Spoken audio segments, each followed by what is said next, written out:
그것은 영혼이 찢겨나가는 감각이었다. 구서클 마법사로서 도달했던 진리의 정점, 만화의 근원과 맞닿았던 그 찰나에 희열은 곧 거대한 폭발로 변했다. 육신이 만화의 압력을 이기지 못하고 원자 단위로 흩어지는 순간 엘리시아는 자신의 의식이 무한한 어둠 속으로 침잠하는 것을 느꼈다. 결국 여기까지인가? 하지만 어둠은 영원하지 않았다. 눈을 떴을 때 가장 먼저 느껴진 것은 폐부를 찌르는 듯한 뜨겁고 건조한 공기였다.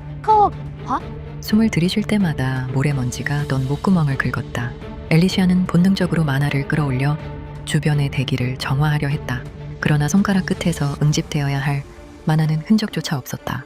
대신 느껴지는 것은 타는 듯한 갈증과 마치 무거운 납덩이를 매단 듯한 너 팔다리의 감각뿐이었다. 그녀는 천천히 자신의 몸을 살폈다. 희고 고왔던 대마법사의 손 대신 손톱 밑에 때가 끼고 마디마디가 튀어나온 소녀의 손이 보였다. 날고해진 천조각이 겨우 몸을 가리고 허벅지는 뼈가 드러날 정도로 앙상했다. 굿서클의 정신이 깃들기에는 너무나도 조잡하고 위태로운 그릇이었다. 이곳은 어디지? 말을 내뱉으려 했으나 갈라진 목소리는 바람소리에 묻혔다. 사방을 둘러봐도 보이는 것은 끝없이 펼쳐진 붉은 사구 샤치우뿐이었다. 짐액의 흐름조차 아라크네아 대륙과는 전혀 달랐다. 만화가 아닌 좀 더 거칠고 가공되지 않은 기운이 대지에 넘실대고 있었다. 엘리시아는 차가운 모래 바닥에 얼굴을 묻으며 생각했다. 굿서클의 문턱에서 나는 죽어가는 소녀의 몸으로 유배당했구나. 정신이 가물가물해질 무렵 지면을 통해 미세한 진동이 전해졌다. 규칙적인 짐승의 발소리, 금속이 부딪히는 책랑거리는 소리. 엘리시아는 마지막 힘을 짜내어 고개를 들었다. 지평선 너머로 거대한 낙타들과 말들이 줄지어 오는 것이 보였다. 깃발에는 둥근 달 모양의 문장과 함께 만유의 만월이라는 낯선 글자가 새겨져 있었다. 멈춰라. 저기 앞에 뭐가 있다.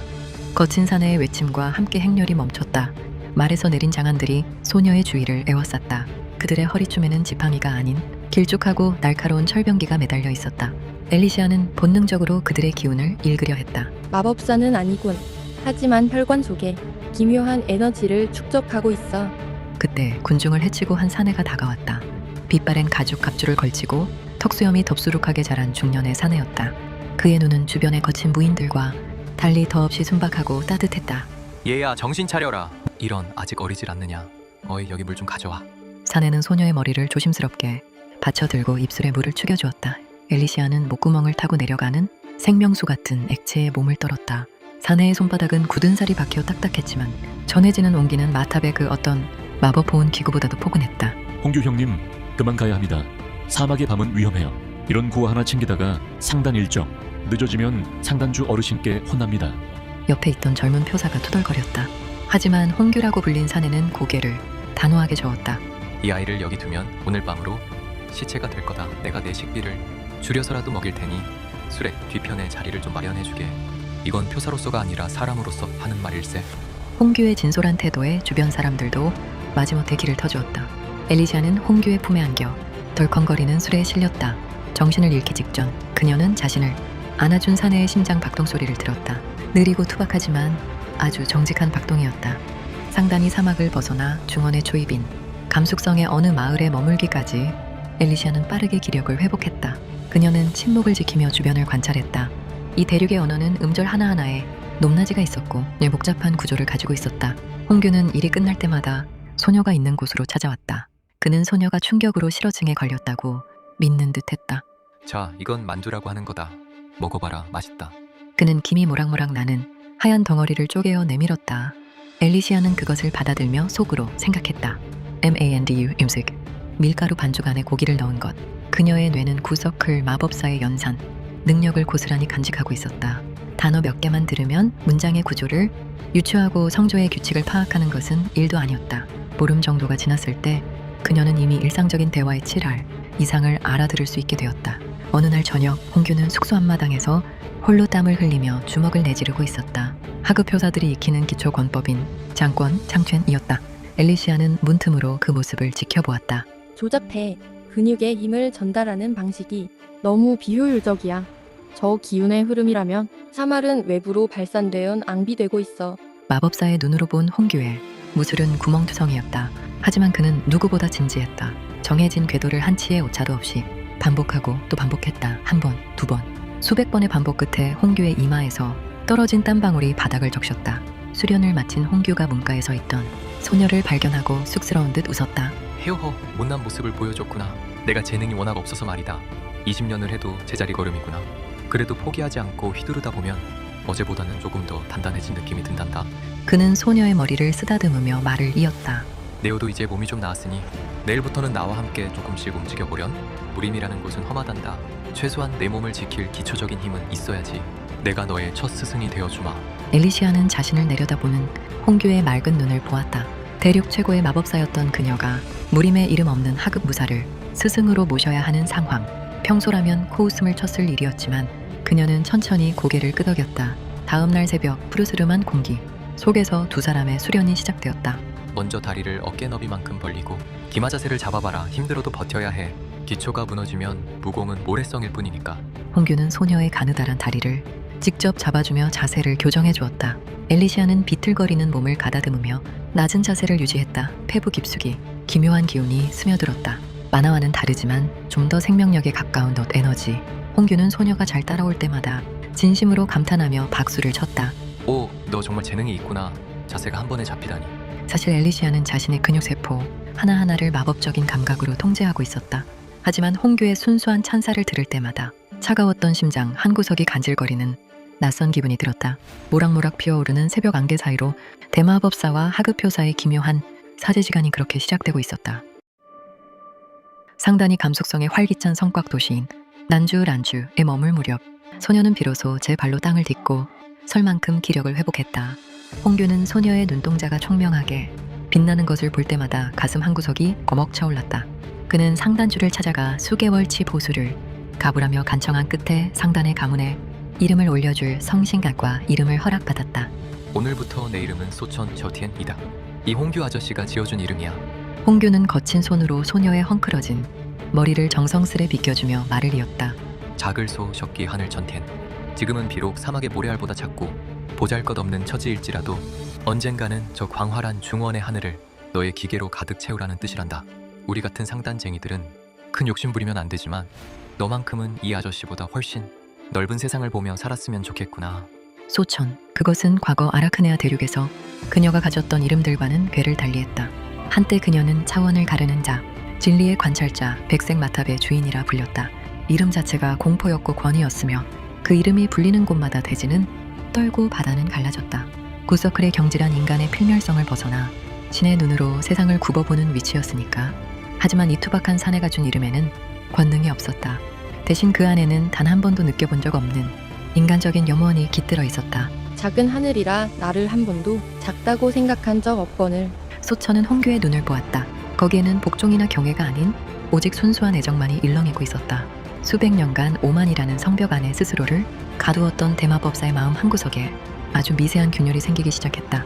홍규는 저녁마다 소천을 곁에 앉혀두고 중원의 형세를 설명해 주었다. 20년차 베테랑 표사답게 그의 식견은 실전적이고 생생했다. 지금 중원은 폭풍 전야와 같단다.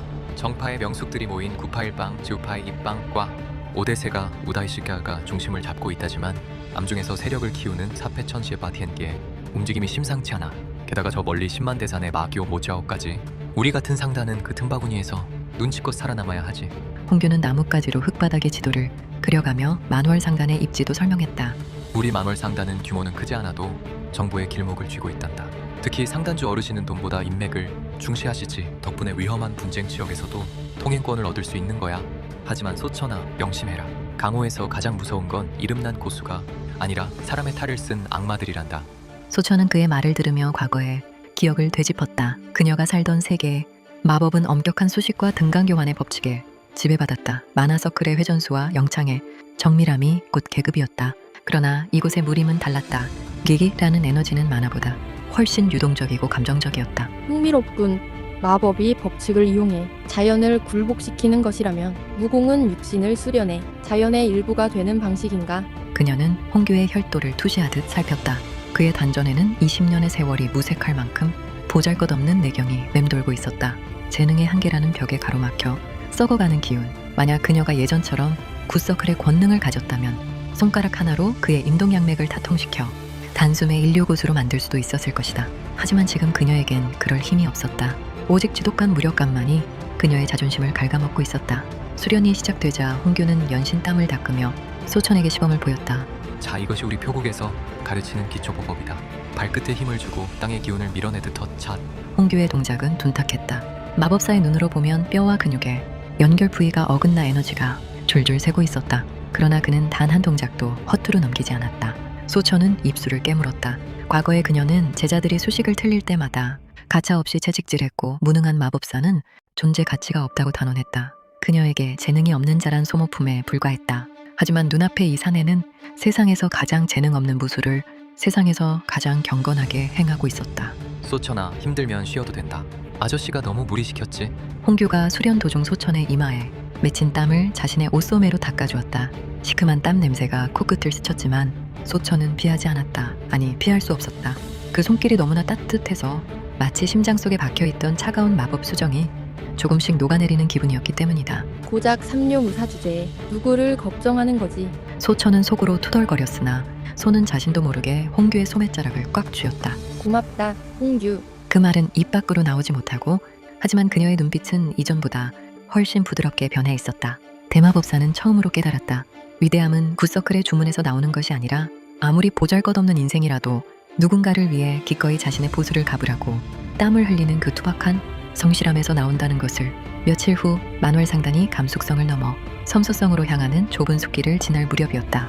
소천은 수레에 걸터앉아 명상에 잠겨 있었다. 비록 만화는 없었지만 거울서클 마법사로서 다진 초월적인 감각은 살아있었다. 새소리가 멎었고 바람조차 숨을 죽였다. 쌀기금. 그것도 아주 날카롭고 잘 벼려진. 소천이 경고를 내뱉기도 전이었다.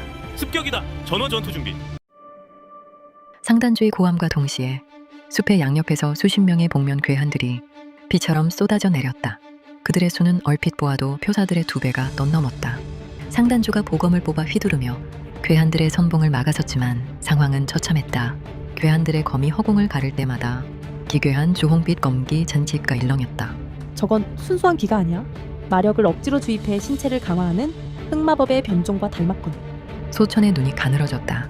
주홍빛 검기에 닿은 표사들의 방패와 검은 힘없이 조각났고 숲은 순식간에 비명과 혈향으로 가득 찼다. 20년 경력의 홍규 역시 사색이 되어 소천의 앞을 가로막았다. 그의 손목이 가늘게 떨리고 있었다. 그 역시 본능적으로 깨달은 것이다. 눈앞의 적들은 자신 같은 하급 표사가 감당할 수 있는 수준이 아니라는 것을. 소천아, 내 말 잘 들어라. 홍규가 소천의 어깨를 꽉 쥐었다. 그의 눈에는 평소의 인자함 대신 죽음을 각오한 이의 처절한 결연함이 서려 있었다. 지금 즉시 숲 뒤편으로 도망가라. 이놈들은 예사 놈들이 아니야. 뒤도 돌아보지 말고 달려. 소천은 고개를 저었다. 싫어. 아저씨를 두고 혼자 가지 않아. 그녀는 자신의 영혼을 쥐어짜서라도 단 한 번 일서클 마법이라도 발현하려 했었다. 굿서클의 지식으로 적들의 급소를 파악하고 홍규의 검로를 수정해주면 승산이 있을지도 몰랐다. 하지만 홍규는 단호했다. 고집 피우지 마라. 네가 살아야 내 20년 표사 인생이 헛되지 않은 거야. 그때 상단주의 비명이 들렸다. 주홍빛 검기에 어깨를 깊게 베인 상단주가 무릎을 꿇고 있었다. 괴한들의 포위망이 좁혀오고 남은 표사들은 절반도 되지 않았다. 홍규는 소천의 대답을 기다려주지 않았다. 미안하다 소천아, 부디 살아남아라. 홍규의 손이 소천의 뒷덜미를 정확하고 부드럽게 하지만 단호하게 타격했다. 앞. 소천의 시야가 암전되었다. 대마법사의 의식이 끊기기 전 마지막으로 본 것은 자신을 보며 슬프게 미소 짓는 홍규의 얼굴이었다. 홍규는 기절한 소천을 소중하게 안아들고 고전 중인 상단주의 말로 달려갔다. 그는 상단주가 아끼는 명마의 안장에 소천의 몸을 단단히 고정했다. 이 말은 영물이라 주인이 없어도 상단 본가가 있는 곳까지 길을 찾아갈 수 있을 터였다. 이 아이를 부탁한다, 대장군. 홍규는 소천의 머리를 마지막으로 한번 쓰다듬은 뒤 말의 엉덩이를 온 힘을 다해 찰싹 때렸다. 말은 거친 숨을 내뿜으며 숲의 어둠 속으로 질주하기 시작했다. 멀어져가는 소천의 뒷모습을 확인한 홍규는 비로소 안도의 한숨을 내쉬었다. 그리고 그는 다시 검을 고쳐 잡았다. 홍규, 자네 뭐 하는 건가? 자네라도 도망치게. 피투성이가 된 상단주가 소리쳤지만 홍규는 껄껄 웃으며 그의 곁으로 다가가 등을 맞댔다. 대인, 제가 재능은 없어도 의리는 좀 있지 않습니까? 20년 동안 밥값은 못했어도 오늘 죽을 자리 하나는 기가 막히게 찾은 것 같습니다. 홍규의 검끝에 보잘것없는 내경이 맺혔다. 주홍빛 검기를 뿜어내는 괴한들이 그들을 향해 달려들었다. 홍규는 단 한 번도 소천이 떠난 뒤편을 돌아보지 않았다. 그에게 남은 사명은 오직 하나. 소천이 탄 말이 숲을 완전히 벗어날 때까지 단 1초라도 더 시간을 버는 것뿐이었다. 적풍의 발굽 소리가 숲을 울렸지만 그 뒤를 쫓는 그림자는 집요하고 잔혹했다. 기절한 소천을 태운 적풍은 충직하게 달리고 있었으나 등 뒤에서 들려오는 기괴한 웃음소리는 공포 그 자체였다. 주홍빛 사기를 풍기는 복면 괴한이 말을 타고 추격해오고 있었다. 더욱 끔찍한 것은 괴한의 말, 뒤편에 매달린 형체였다. 거친 밧줄에 발목이 묶인 채 흙바닥과 돌부리에 처참하게 끌려오고 있는 사내 홍규였다. 그는 이미 의식을 잃은 듯 너덜너덜해진 옷 사이로 붉은 피가 배어나왔고 땅에 긁히는 마찰음이 숲의 정적을 비릿하게 메웠다. 히히히 더 빨리 달려라 이 늙은 고기 덩어리가 얼마나 더 버티나 보자고.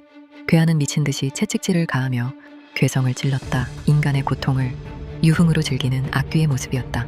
적풍은 괴한이 뿜어내는 압도적인 사기에 질려 투레질을 하며 비틀거렸다. 설상가상으로 숲 끝자락에 나타난 제법 넓은 개울에서 적풍의 앞발이 젖은 바위에 미끄러졌다. 적풍이 옆으로 고꾸라지며 소천의 몸이 차가운 물속으로 튕겨나갔다. 그 모습을 본 괴한은 희열에 찬 비명을 지르며 말의 고삐를 당겼다. 그는 개울가에 멈춰 서더니 홍규를 끌고 오던 밧줄을 낚아채듯 휘둘러 홍규의 몸뚱이를 소천이 쓰러진 물가 쪽으로 팽개쳤다. 에라이 명줄도 긴 노인네 같으니라고. 어린 계집년이랑 나란히 저승길 동무나 해라. 괴한은 말에서 내려 소천과 홍규에게 다가가 품에서 주홍빛 안개가 서린 단검을 꺼내들며 비아냥거렸다. 만월 상단 놈들은 하나같이 끈질기단 말이야. 특히 이 늙은이는 방패막이 노릇을 꽤나 잘하더군. 덕분에 내 형제들이 몇이나 다쳤는지 알아? 이제 그 대가를. 괴한의 말이 끝나기도 전이었다. 공기를 찢는 듯한 소름 끼치는 파공성이 들려왔다. 괴한은 본능적으로 고개를 비틀었으나 그것은 이미 인간의 반응 속도를 넘어선 것이었다. 둔탁하면서도 소름 끼치는 소리와 함께 괴한의 이마 정중앙에 무언가가 박혔다. 그것은 화살도 칼도 아니었다. 길가에서 흔히 볼 수 있는 평범한 짱돌이었다. 하지만 그 돌에는 상상조차 할 수 없는 파괴적인 내경이 실려 있었다. 돌은 괴한의 두개골을 으깨며 이마 깊숙이 파고들었고 괴한은 비명 한마디 지르지 못한 채 수장을 날아가 풀숲에 고꾸라졌다 즉사였다. 잠시 후 개울가 옆 대숲에서 한 남자가 천천히 모습을 드러냈다. 이제 막 약관, 루어관을 넘긴 듯한 빼어난 미남자였다. 그는 푸른빛이 감도는 흰 창포를 입고 있었으며 방금 살인을 저질렀다고는 믿기지 않을 만큼 고요한 눈빛을 하고 있었다. 산에는 바닥에 떨어진 돌멩이 하나를 더 줍더니 주위를 살피며 소천과 홍규에게 다가갔다. 그는 소천의 손목을 짚어 맥을 확인하고 이어 홍규의 처참한 상태를 살폈다. 살아있군. 질긴 목숨들이야. 그의 목소리는 서늘하면서도 기묘한 신비감을 머금고 있었다. 그는 품에서 은침을 꺼내 홍규의 지혈점을 찌르려 했다. 하지만 치료를 시작하려던 사내의 손길이 멈췄다.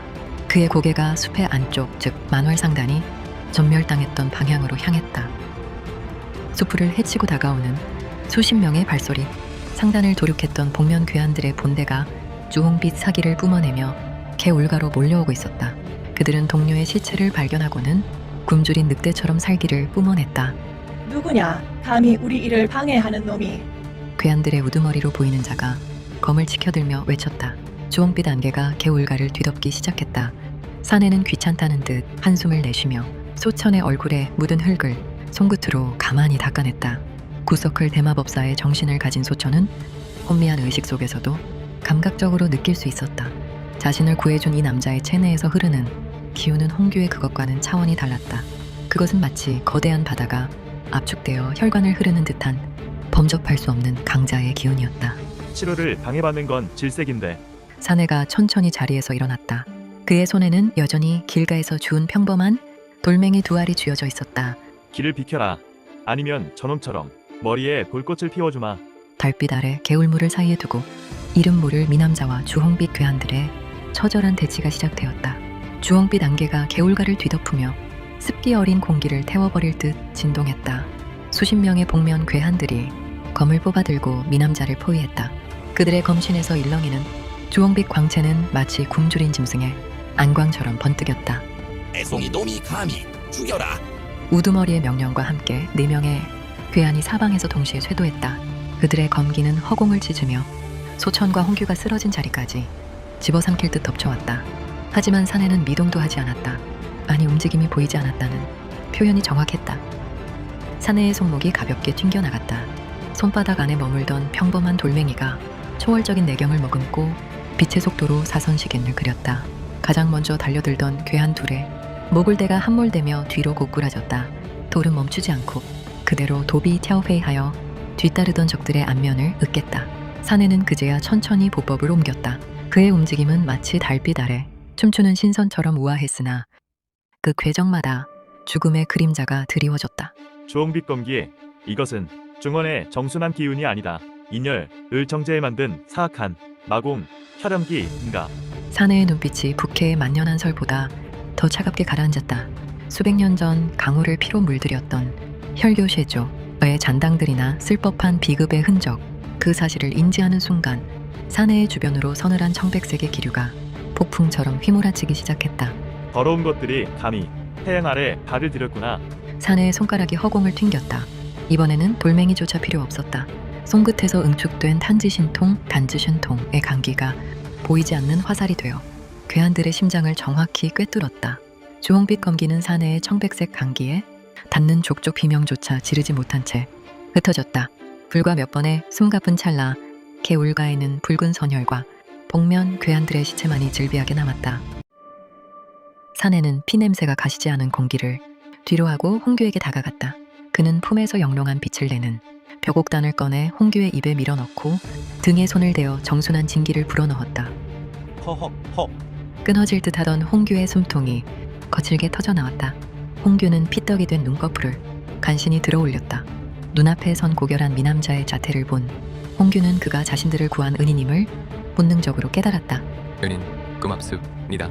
하지만 저는 지금 당장 가야 합니다. 홍규는 부러진 팔을 짚으며 비틀거리며 몸을 일으켰다.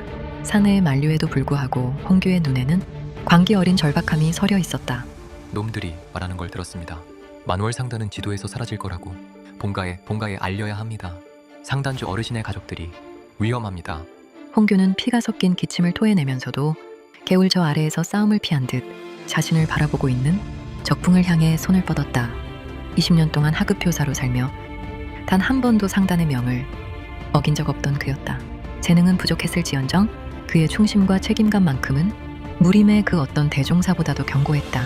사내는 만신창이가 된 몸으로 처절하게 적풍의 고삐를 붙잡으려는 홍규의 뒷모습을 묵묵히 지켜보았다.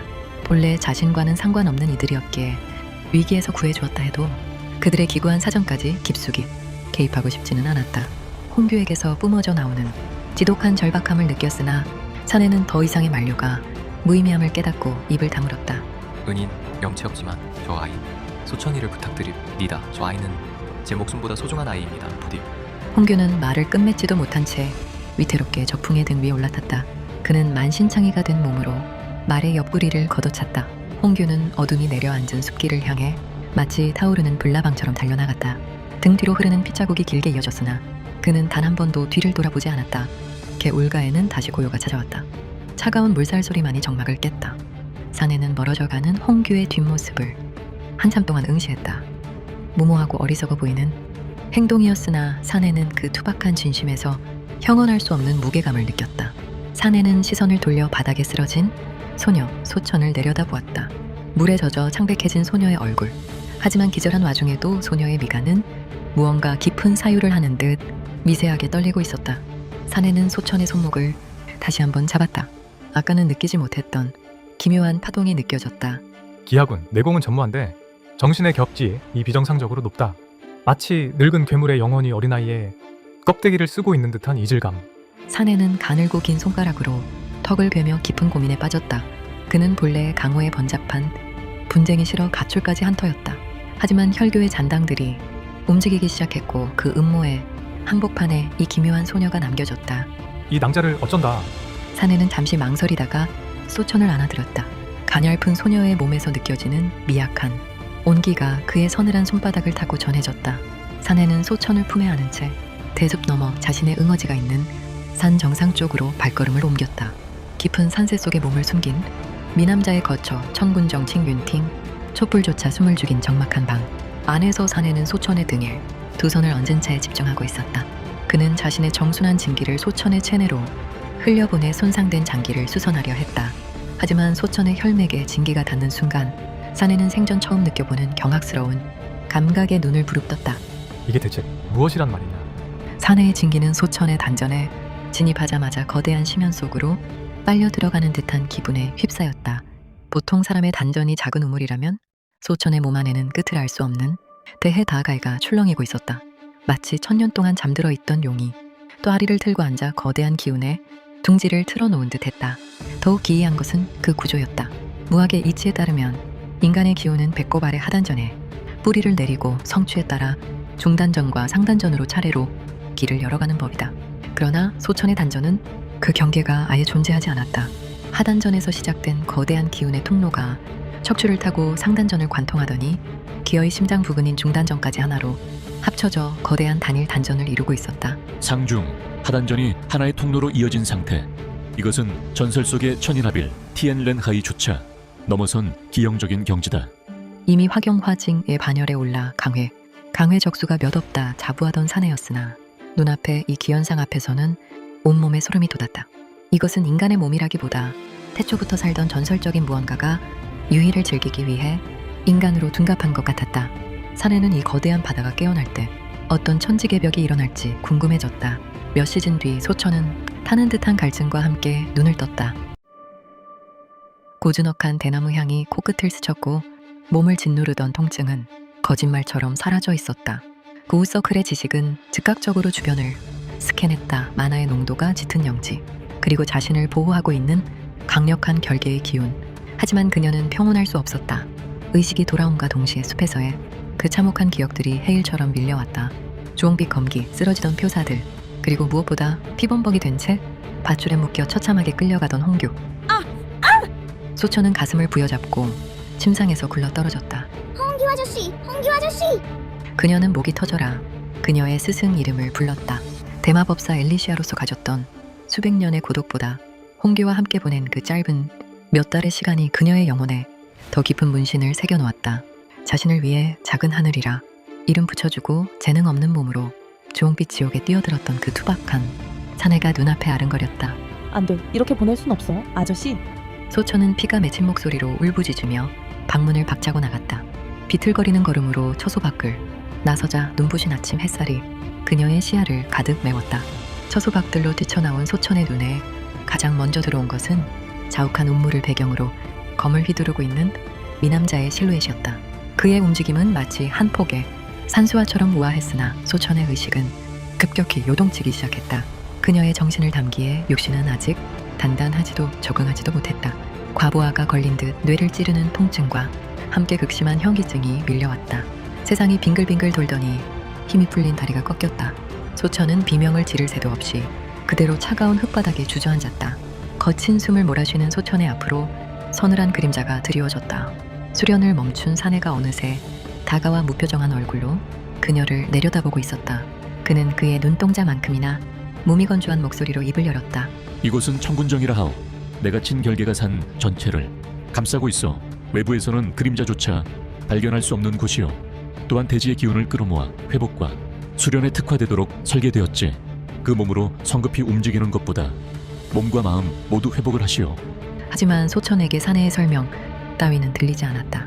그녀는 떨리는 손으로 사내의 옷자락을 붙잡으려 하며 오직 한 사람의 이름만을 내뱉었다. 홍규 아저씨는요?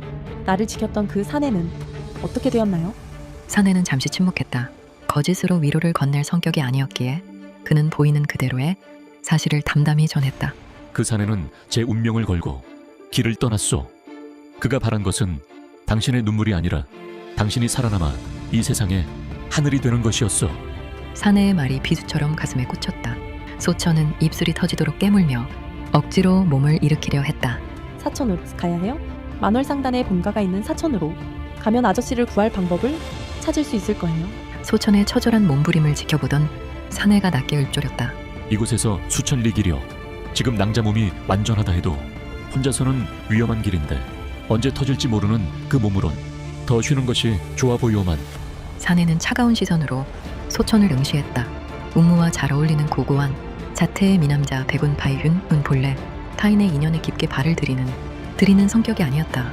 홍규가 처절한 결기를 보이며 사천으로 떠날 때만 해도 그는 그저 구름 뒤의 달처럼 무심한 눈으로 그 뒷모습을 관조했을 뿐이다. 생면부지인 이들의 피비린내에 나는 사정이나 문중의 몰락 따위는 그가 살아온 길에선 스쳐 지나가는 바람에 불과했기 때문이다.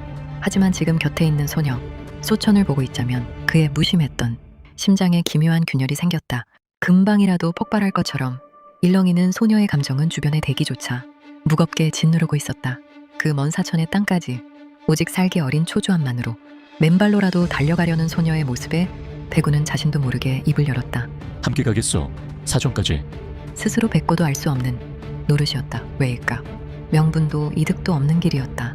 그는 인지하지 못했지만 이미 그는 소천에 대한 호기심이 생겨나고 있었다. 그것이 지적 호기심인지 이성에 대한 호기심인지 다음날 이른 아침 산자락 끝에는 자욱한 새벽 안개를 뚫고 정체 모를 마차 한 대가 모습을 드러냈다. 짙은 오칠이 된 차체와 황금색 비단으로 장식된 휘장은 괴를 달리하는 고결한 위용을 뽐내고 있었다. 마차 앞을 지키던 마부는 미동도 없이 서 있다가 백운이 다가오자 깊게 허리를 숙이며 모시레어 왔습니다, 주인님. 소천은 갑자기 나타난 고급스러운 마차와 그 위압감에 잠시 멈칫했으나 이내 마부에게 정중히 고개를 숙여 인사했다. 백운은 별다른 설명 없이 소천을 마차로 안내했고 소녀는 떨리는 숨을 몰아쉬며 그를 따라 안락한 마차 내부에 몸을 실었다. 사천입니다. 빠르게 가주세요. 삼장로님. 백운의 낮은 명령이 떨어지기 무섭게 혈통 좋은 네 마리의 명마가 거친 콧김을 내뿜으며 대지를 박쳤다. 일반적인 마차와는 비교도 안 될 만큼의 속도였으나 내부에는 그 흔한 덜컹임조차 느껴지지 않았다. 창밖으로 스쳐 지나가는 풍경은 이미 소녀의 기억 속 고향을 지우고 서쪽을 향해 질주하고 있었다. 마차가 청군정칭 윤팅을 나선 지도 어느덧 닷새가 흘렀다. 사천 시川까지는 이제 하루 정도의 거리를 둔 지점. 마차는 햇빛조차 들지 않아 낮임에도 어두컴컴한 좁은 숲길을 달리고 있었다. 울창한 나무잎이 하늘을 가려 축축한 어둠만이 고인 그 길은 마치 거대한 짐승의 아가리 속처럼 고요했다. 마차 안의 정적 속에서 소천은 차분하게 자신의 몸 상태를 살피기 시작했다. 엿새 전 말에서 떨어지며 의식을 잃을 정도의 큰 충격을 받았음에도 불구하고 이상하게 어디 한 구석 불편한 곳이 없었다. 오히려 텅 비어 있어야 할 단전에 원래 세계의 만화와 흡사한 기운이 미세하게 축적되어 있었다. 이 정도 양이라면 낮은 서클에 마법 정도는 여러 차례 캐스팅할 수 있을 것 같았다. 사실 이는 백운이 그녀의 거대한 단전에 무질서하게 흩어져 있던 내력들을 하단전으로 모일 수 있도록 김에게 길을 열어주었기 때문이었으나 그 사실을 알 리 없는 소천은 이 세계로 넘어온 이후 처음으로 마법을 영창했다. 신체와 만화를 회복해주는 마법. 닷새 동안 단 한 번의 휴식만을 취하며 달려온 터라 마부와 백운 그리고 말들의 피로가 극에 달했을 것이라 판단한 선택이었다. 마법이 캐스팅되는 순간 소천의 앞에 앉아있던 백운과 마부석의 삼장로 둘 다 동시에 움찔하며 몸을 떨었다. 낯선 기운이 혈맥을 타고 부드럽게 휘감기는 생경한 감각이 전신을 훑고 지나갔기 때문이다. 이내 그 이질적인 느낌이 사라지자 두 사람은 편안함과 동시에 단전으로부터 힘이 전해졌다. 그때 세 사람의 시선이 한 곳으로 약속이라도 한 듯 돌아갔다. 빠르게 달리는 마차 앞 수십 잠장 부근에서 미간을 찌푸릴 정도의 불쾌한 기운이 그들을 향해 뻗어왔다. 그것은 조금 전에 따스한 기운과는 대조되는 살을 파고드는 날카로운 살기사치였다. 숲의 습기를 단숨에 얼려버릴 듯한 비리시한 사리가 마차를 향해 쏟아지기 시작했다. 소천은 주먹을 꽉 쥐었고 백운의 손은 무겁게 검자루 위로 내려앉았다. 삼장로는 천천히 고삐를 당겨 마차를 멈추어 세웠다. 자욱한 흙먼지가 가라앉기도 전 그는 앞을 서슬 퍼렇게 주시하며 나지막이 백운에게 말했다. 소인이 먼저 뚫어보겠습니다. 백운은 대답 대신 지그시 눈을 감았다. 사방으로 감각을 뻗어 적들의 기척을 훑었으나 짙은 숲의 음기와 뒤섞인 살기는 교묘하게 그 실체를 숨기고 있었다. 대단한 고수가 숨어있는 것인지 기척은 안개처럼 흐릿했다.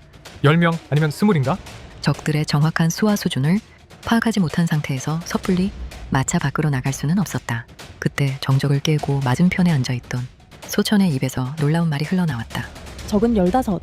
그중에 공자님의 기운과 비슷한 강도의 기운이 느껴지네요. 백운의 눈이 번쩍 뜨였다. 내가 느끼지 못한 걸 어찌? 의문은 곧 소응으로 바뀌었다. 그가 느꼈던 소천의 심연이라면 더 놀랄 일들도 있을 것이니까. 소천은 이미 탐색 마법으로 주변을 샅샅이 훑은 뒤였다. 그녀의 마법적 파동이 숲을 훑고 지나가고 잠시 후 은신하고 있던 무리 중 하나가 불쾌한 기척을 숨기지 않고 어두운 숲그늘을 벗어나 좁은 길 위로 모습을 드러냈다. 약 20장 거리. 그 거리에서도 선혈처럼 붉은 혈이쉐이를 입고 복면을 쓴 자의 기운은 압도적이었다. 마차를 끌던 명마들이 겁을 먹고 앞발을 구르며 비명을 내지를 정도로 짙고 비릿한 살기였다. 본래 이들은 사천성도 챙두를 불태우기 위해 은밀히 이동하던 혈교 세조의 무리들이었다. 빠르게 다가오는 마차에서 예사롭지 않은 기운을 감지한 우두머리는 본대인 11개 단을 먼저 보낸 뒤 자신과 최정의 호위대만을 남겨 마차를 가로막은 것이다. 지금 저 패도적이고 끈적한 기운을 뿜어내는 복면인이 바로 그들의 우두머리였다. 어디로 가시는 길이요? 쇠 긁는 듯 귀에 거슬리는 목소리에 소천은 미간을 찌푸렸다. 그러나 백운과 삼장로는 태연하게 마차 앞으로 나서며 백운이 대답했다. 우리는 성도에 볼 일이 있어 가던 중이오. 복면 너머의 눈광이 번뜩였다. 복면을 썼음에도 그 일그러진 광포한 표정이 읽힐 정도였다. 성도는 가실 수 없소. 돌아가시거나 여기서 죽거나 택이라시오. 명백한 도발이었다. 무인에게 돌아가라는 말은 모욕적이었으니까. 그럼에도 백운은 여전히 무표정으로 말했다. 꽤 먼 거리를 달려온 터라 길을 터주었으면 하오만. 복면이는 등 뒤에서 성인 남자의 몸체만 한 핏빛 겉옷 주다운을 거칠게 뽑아들었다. 그럴 줄 알았다. 말과 함께 복면인의 겉옷 위로 주홍빛 검기가 마치 용광로에 그것처럼 달아올랐다. 백운은 상대의 기운이 심상치 않음을 느끼곤 처음부터 전력으로 단전의 내기를 끌어올렸다. 삼장로는 저 여인을 지켜주세요. 삼장로라 불린 마부는 묵묵히 고개를 끄덕였다. 그는 마차 옆에 서서 마차 아래에 걸어두었던 보기에도 꽤 무거워 보이는 철퇴를 꺼내들었다. 복면이는 한껏 달아오른 겉옷을 머리 위로 치켜들었다가 이내 수직으로 매섭게 내리그었다. 그러자 칼날에 머물던 주홍빛 도기타오 기가 날카로운 파공음조차 남기지 못한 채 마차를 향해 쏘아져 나갔다. 20여 장의 거리를 단숨에 지워버릴 듯한 엄청난 속도였으나 그 파괴적인 기운은 백운의 앞에서 천천히 회전하는 묵빛 기운에 걸려 멈춰섰다.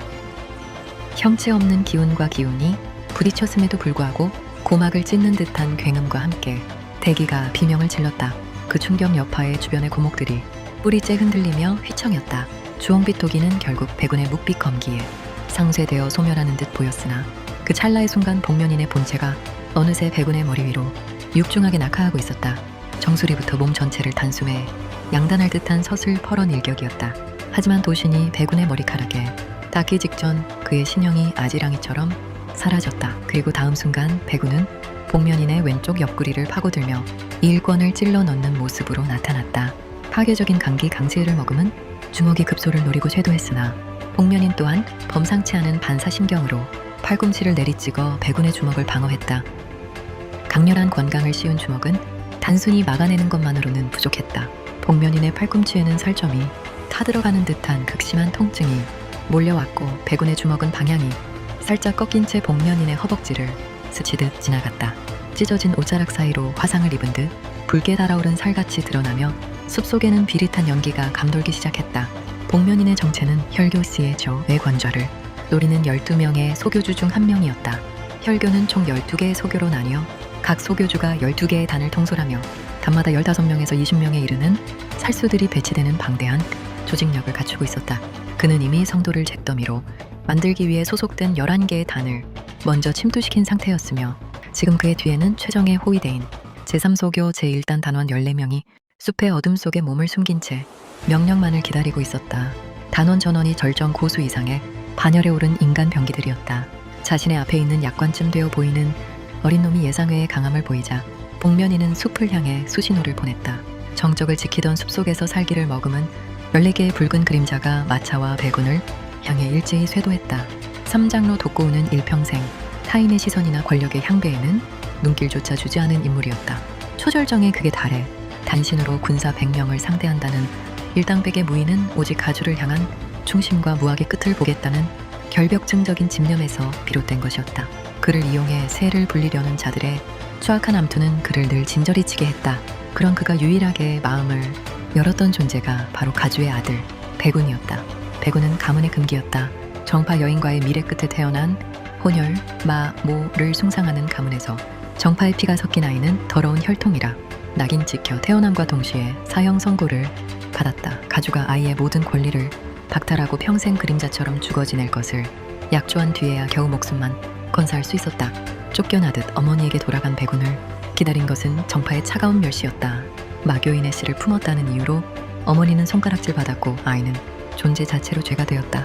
세상 그 어디에도 그가 발붙일 곳은 없었다. 원한 적 없는 생성이었다. 그런데 왜 세상은 나를 시궁창에 던져놓고 비웃는가? 소년의 눈에 서린 것은 슬픔이 아닌 세상을 통째로 태워버릴 듯한 증오였다. 백운은 다시 가문으로 돌아갔다. 오직 강자의 논리만이 지배하는 그곳에서 살아남기 위해, 아니 그들을 짓밟기 위해 스스로 수라의 길을 택했다. 약관의 나이, 백운은 전설 속에 천무지체, 텐무지다이가 강림한 듯 화경화직 내 초입을 넘어 중원 전체를 통틀어 10손가락 안에 꼽힐 괴물이 되어 나타났다. 자신을 잡종이라 부르며 조롱하던 가주의 적자들은 단 하루 만에 모조리 사지가 잘려나간 채 폐인이 되었다. 비명과 피칠갑이 된 연무장 위로 과거 그를 멸시하던 장로들이 이제는 아양을 떨며 다가왔다. 100년에 한 번 나올 기재라 칭송하며 손을 내미는 그들의 면면은 구역질이 날 정도로 가증스러웠다. 그들 모두를 베어버릴까 고민하던 그때 늘 혼자였던 그에게 따스한 온기를 느끼게 해준 유일한 어른이었던 삼장로의 말이 그의 검을 멈추게 했다. 그의 아비와 어미는 서로를 진심으로 사랑해서 자신이 태어났지만 아이를 지키기 위해선 사랑을 포기할 수밖에 없었고, 거기에 천마신교 소교주의 스승이던 아비는 모든 권력을 내려놓고 가문을 복문하듯 걸어 잠궜다. 그리고 아이가 성장할 수 있게 가전 비급과 어미의 가문인 남궁세가의 내공신법까지 몰래 삼장로를 통해 전했었다.